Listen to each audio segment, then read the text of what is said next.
Bueno, entonces, como les venía diciendo, para nadie es un secreto la importancia del avance tecnológico, de las redes sociales. De hecho, hace unos años atrás nos preguntábamos, muchos cristianos, nos preguntábamos cómo iba a ser posible que el evangelio llegara a todo el mundo, a cada rincón.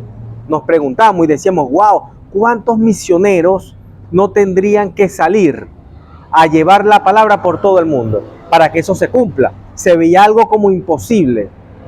Pero vemos que gracias al avance tecnológico, gracias al internet, gracias a las redes sociales, el evangelio está llegando a cada rincón del mundo. No sabíamos cómo iba a ser, pero ahora entendemos por qué esto del internet, esto de las redes sociales.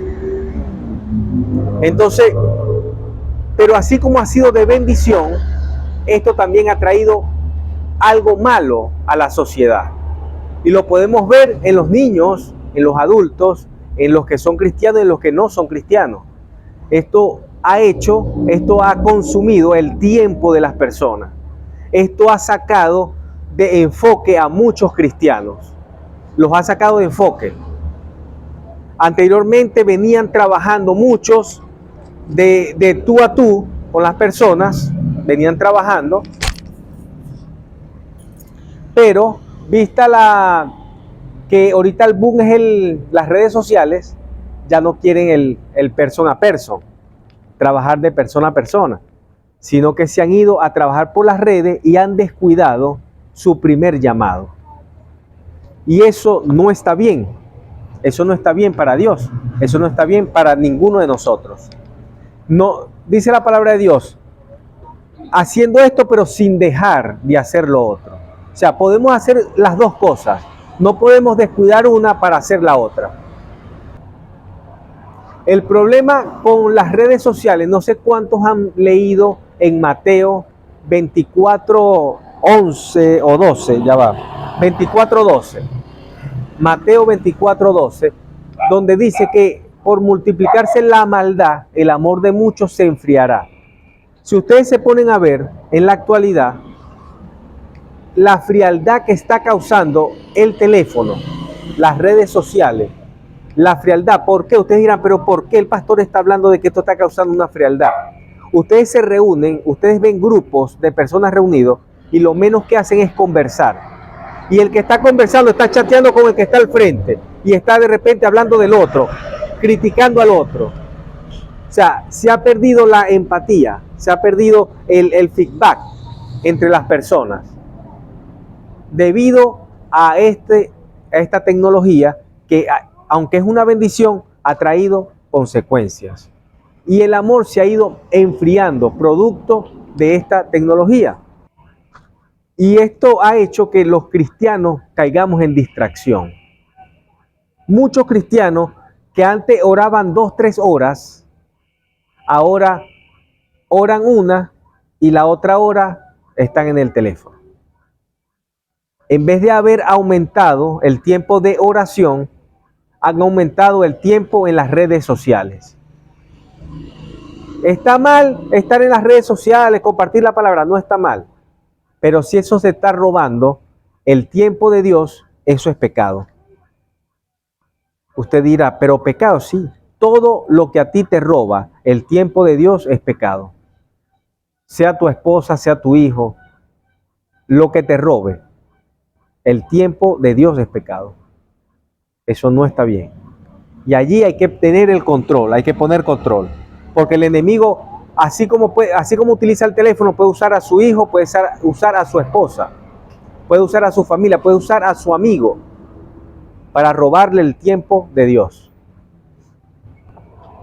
Entonces, lo que antes, como hemos caído en distracción, el pueblo de Dios ha caído en distracción, lo que antes era pecado, lo que antes nosotros entendíamos que era pecado, ahora lo hemos tomado como que es algo normal. Como que, no seamos tan religiosos, no seamos tan extremistas, vamos a ser más, o sea, para que la iglesia, para que las personas puedan entrar a la iglesia, se han permitido muchas cosas en las iglesias. Muchos han puesto danzas que hasta han hecho danzas eróticas y supuestamente para Dios. Si nos ponemos a ver las danzas que se hacían y que se registraron en la Biblia, aparte de la de David y la cuestión, podemos ver que hay una danza por ahí que fue con la que le cortaron la cabeza a Juan el Bautista. Fue una danza de seducción, donde sedujeron al rey que estaba puesto en ese momento, con el cual la petición fue la cabeza de Juan el Bautista. Entonces hay danzas que son de Dios, pero hay danzas que no son de Dios. Y eso hay que meterle la lupa. A eso hay que meterle la lupa. Lo que para nosotros antes era una sana doctrina, ahora lo catalogamos como religioso. Lo que anteriormente nosotros vivíamos corrigiendo, ahora ya decimos, no, está bien, es que ellos son jóvenes, ellos tienen derecho a vivir, pero ese derecho a vivir les puede costar la salvación. Las cosas de Dios importantes como la sana doctrina pierden sentido y se comienza a creer toda serie de doctrina barata. Aquí es donde comienzan a entrar en las iglesias las falsas doctrinas. ¿Por qué? ¿Por qué comienzan a entrar las falsas doctrinas? Porque es lo que mejor se adapta a lo que estamos viviendo. Es lo que mejor se adapta para que los jóvenes puedan venir a la iglesia. Entonces tenemos que caer, o muchos han caído, en falsas doctrinas, en falsa enseñanza, con tal de atraer a su iglesia a los jóvenes. Y vemos iglesias llenas de miles de jóvenes, miles de personas, pero con falsa doctrina.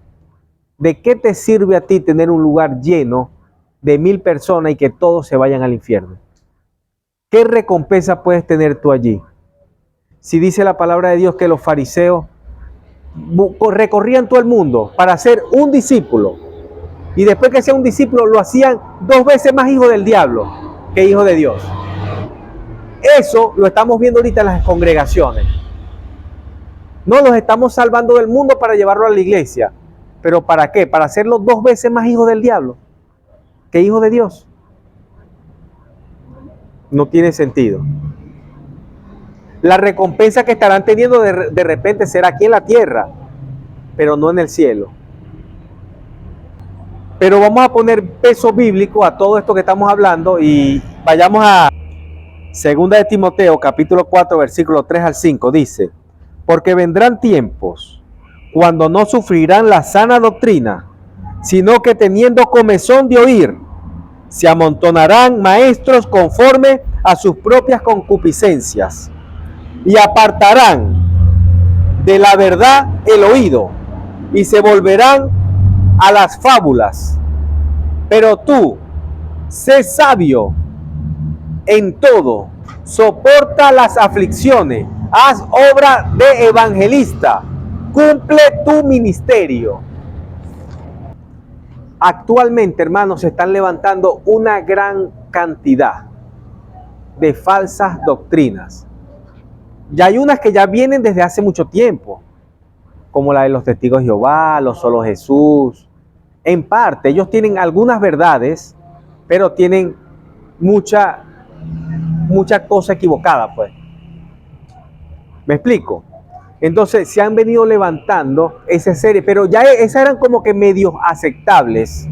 Medios aceptables digo, porque tienen algo de verdad. Por ejemplo, los testigos de Jehová tienen una verdad muy clara, que es evangelizar. No hay una iglesia evangélica que le gane a ellos evangelizando. No conozco una iglesia evangélica que le gane a los testigos de Jehová evangelizando. No conozco. Con tanta dedicación, tanta entrega, tanto orden, tanta organización. No conozco. Los solo Jesús. Ellos tienen una verdad bastante clara. Y es que el bautismo es por Jesús, es en el nombre de Jesucristo, no en nombre del Padre, Hijo y Espíritu Santo. Eso es un boom. Si lo ve alguien, escucha esto, dicen, hereje. No. usted se pone a ver en Hechos, ninguno de los discípulos bautizó en el nombre del Padre, Hijo y Espíritu Santo, ninguno. Todos bautizaron en el nombre de Jesús. ¿Sí me explico? Lo que pasa es que se escucha bonito. Se escucha más bonito decir, te bautizo en el nombre del Padre, Hijo y Espíritu Santo. Se escucha bonito. Pero el del agua no es así. El del agua es por Jesucristo. ¿Por qué? Solamente por Jesucristo. ¿Quién es el que trajo el perdón de pecado para nosotros? El Espíritu Santo. El Padre. El Padre envió al Hijo. Pero quien se sacrificó, quien dio su cuerpo para que nuestros pecados fueran perdonados fue Jesús. ¿Sí me expliqué? Entonces, los discípulos, ninguno bautizó en nombre del Padre y del Espíritu Santo. Es más, nada más hay un solo versículo que habla de eso. Un solo versículo y fue añadido. Usted se va al original y eso no aparece. Padre y Espíritu Santo no aparece. En el original no aparece. Ajá, no aparece. No aparece. Se puede buscar. Por eso es que les digo, los solo Jesús tienen esa verdad. Esa verdad. Pero tienen otros errores. No hay religión perfecta. Los cristianos evangélicos tampoco es que somos perfectos, pero somos los que nos apegamos más a la verdad bíblica. Nosotros que decimos que manejamos una verdad casi que completa, hacemos menos que los testigos de Jehová. Muchas veces. Entonces, aquí el caso es que no se puede despreciar ninguna, porque el mismo apóstol Carlos dice que la verdad de Dios está en la unificación de la verdad que tiene los solo Jesús, la verdad que tienen los testigos de Jehová, la verdad que tenemos nosotros, por decir algo, y los bautistas. Entonces, ¿qué es lo que quiero resaltar aquí? Que si hay ciertas verdades más, les voy a decir lo que Dios me dijo a mí. Esto no es una doctrina, no quiero que esto sea una doctrina, pero es lo que Dios me dijo a mí, es lo que yo creo, porque es lo que Dios me dijo a mí. Que de todas las religiones va a haber gente que se va a salvar.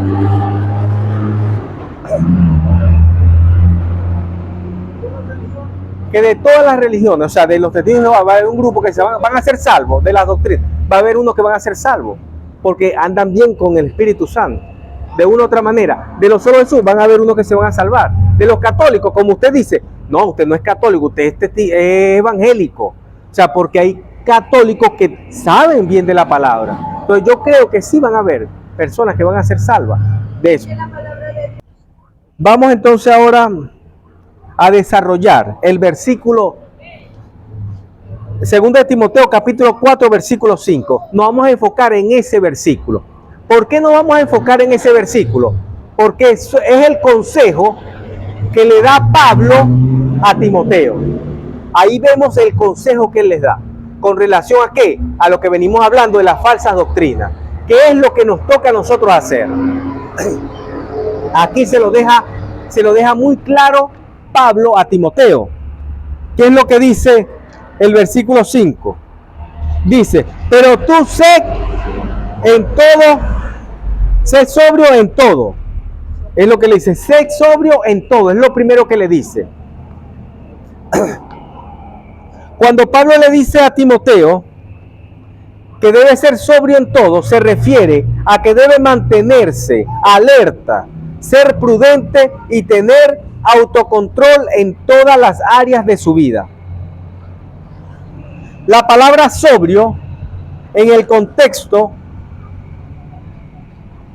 del griego se pronuncia nefe, que significa estar libre de embriaguez o de alcohol, pero también implica estar alerta, ser moderado y tener un juicio claro en todas las circunstancias.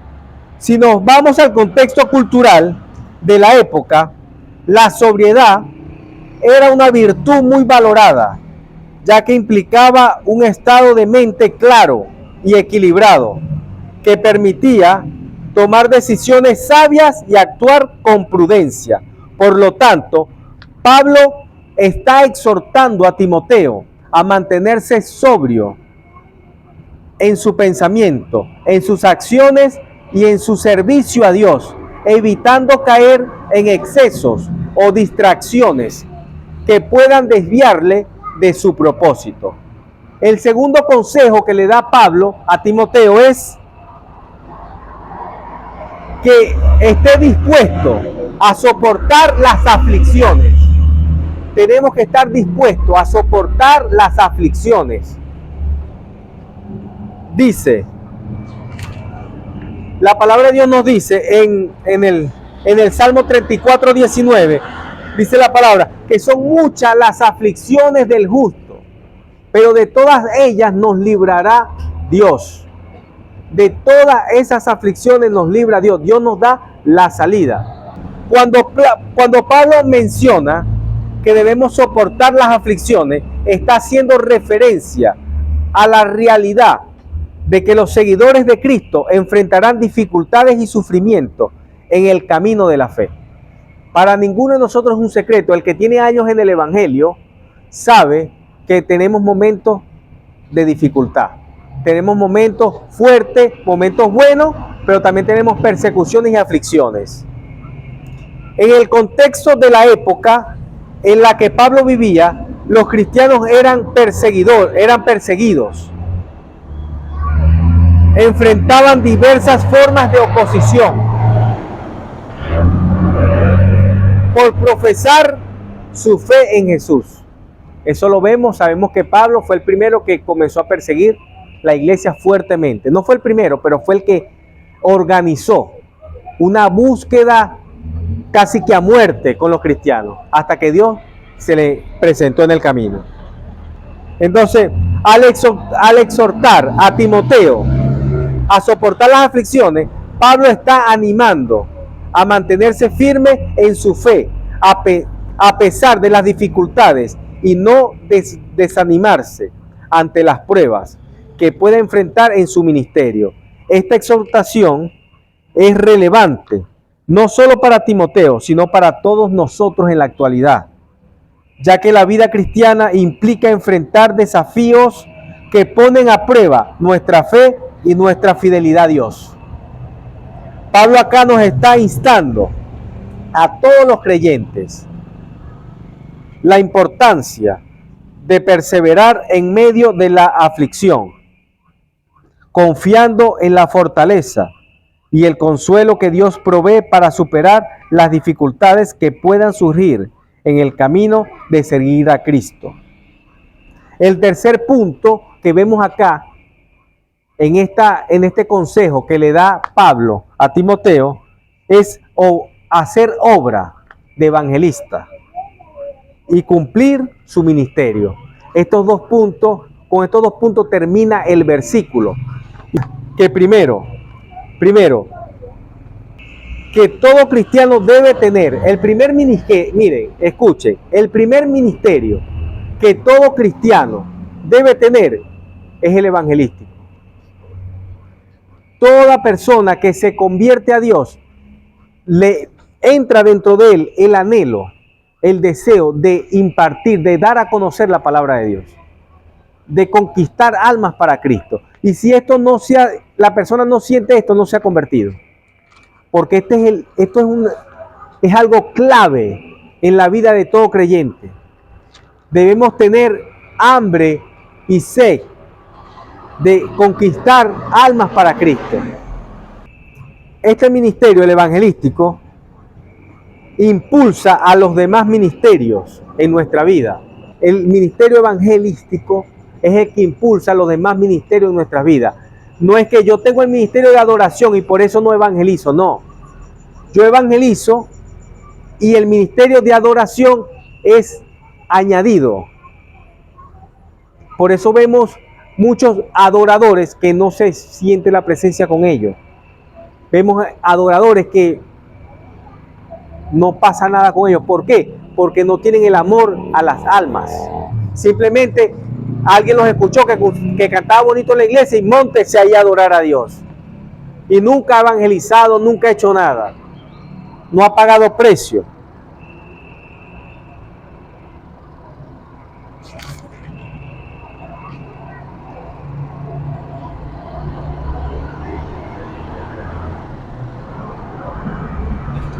El ministerio evangelístico nos ayuda a mantenernos enfocados en las cosas de Dios. Nos ayuda a no perder el enfoque de nuestro ministerio. Si hemos perdido el amor a las almas, es porque el frío del amor, el amor frío, pues, ha entrado en nuestro corazón. Se ha endurecido nuestro corazón. Todo aquel que dice que ama a Dios, tiene que amar también a su prójimo. Porque si no amamos a quien vemos, ¿cómo podemos decir que amamos a quien no vemos?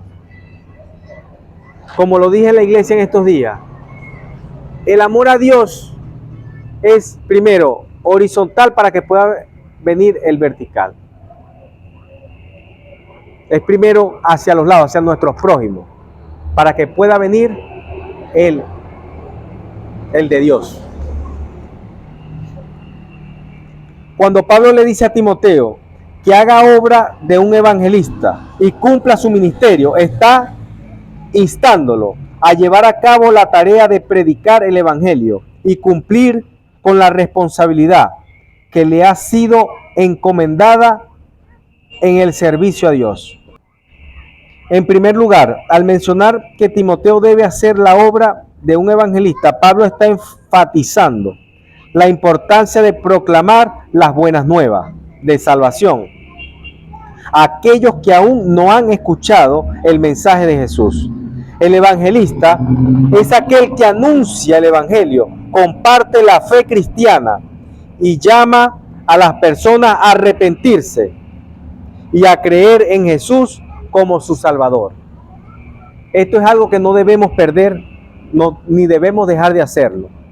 Por lo tanto, Pablo está exhortando a Timoteo a ser diligente en la predicación del evangelio y en llevar la luz de Cristo a aquellos que aún no la tienen. En segundo lugar, al decirle a Timoteo que cumpla su ministerio, Pablo está recordándole la importancia de llevar a cabo fielmente la tarea que Dios le ha encomendado en su servicio. Timoteo era un líder en la iglesia primitiva y tenía la responsabilidad de pastorear, enseñar y guiar a otros creyentes en la fe. Por lo tanto, al exhortarlo a cumplir su ministerio, Pablo está instándolo a ser fiel en su servicio a Dios, a ejercer sus dones y talentos para edificar el cuerpo de Cristo y a ser un ejemplo de fidelidad y dedicación en su labor pastoral. Recordemos que evangelizar es el primer llamado que Dios hace al creyente. Para esto debemos ser esforzados y valientes. Quiero terminar con esto. Marcos capítulo 16, versículo del 15 al 18. Esto es un recordatorio para todo aquel que es cristiano y ha dejado de evangelizar. Dice Marcos capítulo 16, versículo 15 al 18. Y les dijo: id por todo el mundo y predicad el evangelio a toda criatura. El que creyere y fuere bautizado será salvo, mas el que no creyere será condenado. Y estas señales seguirán a los que creen. En mi nombre echarán fuera demonios, hablarán nuevas lenguas, tomarán en las manos serpientes, y si bebieren cosas mortíferas, no les hará daño. Sobre los enfermos pondrán sus manos y sanarán.